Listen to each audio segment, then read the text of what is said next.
Americans Travis Kalanick and Garrett Camp came up with the idea for Uber after struggling to find a taxi on a cold winter's night in Paris.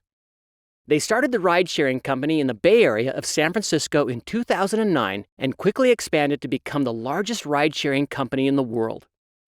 Today, they help millions of daily users catch rides with total strangers in over 1,000 cities. How did they get so big so fast? The answer is found in the market entrance strategy they followed to plan, distribute, and deliver their goods and services to international markets. A market entrance strategy consists of 5 steps. First, identify business goals. Second, decide which products to sell. Third, identify target markets. Fourth, estimate expected sales. And fifth, develop a plan to achieve those goals. Uber's market entry strategy started with the very clear business goal of providing dependable and readily available transportation services. This goal came from their mission statement, which is to reimagine the way the world moves for the better. Uber was not content to provide better transportation in just the Bay Area or United States. They wanted to provide these services around the world. This led them to a positive answer to the first big question companies must ask when going abroad. Is international expansion consistent with our business goals? Knowing that one business objective was to grow globally, Uber's second step was to decide exactly what they were going to sell. When Uber entered the Kenya market in Nairobi, for example, they offered a motorcycle ride-sharing service along with their car ride-sharing service. This app, called Uber Boda, allowed the popular two-wheeled drivers, known as Boda Bodas, to streamline their business and provide a safer environment for users and drivers. The third step for Uber was to identify their target market. Knowing they could not enter every market at once, Uber made Paris, France their first international target after 2 years of US-only operations.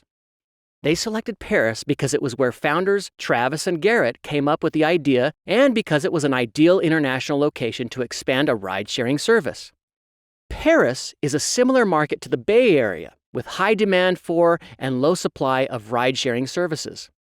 They also believed Paris's relatively tech-savvy population could easily switch to a ride-sharing app.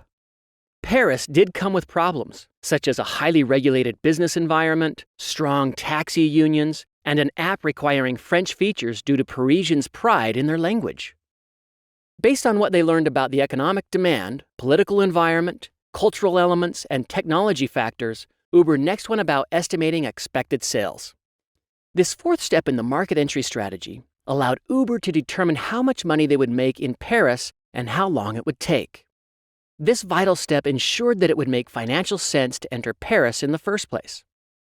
As a final step, Uber developed a plan to make their Paris expansion a success.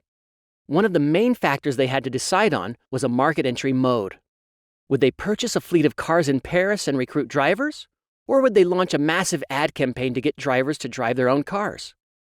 Companies have to consider the entry mode in terms of whether they will export products and services from the home market, partner with a local company, acquire a local company, or build their own office and hire their own people.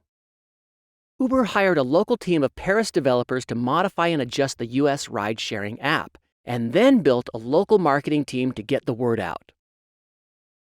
They did not, however, follow this entry mode in all subsequent countries.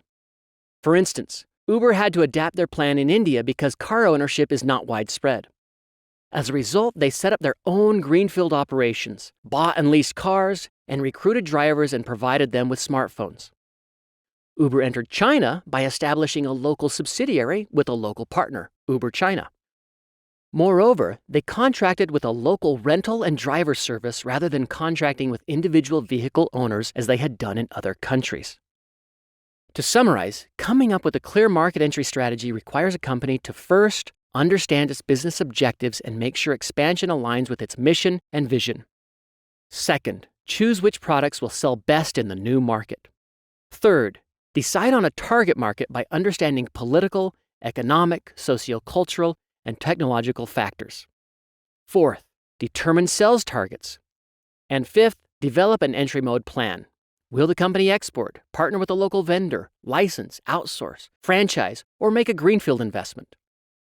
While many companies may enter foreign markets without following these 5 steps, those who do are more likely to succeed.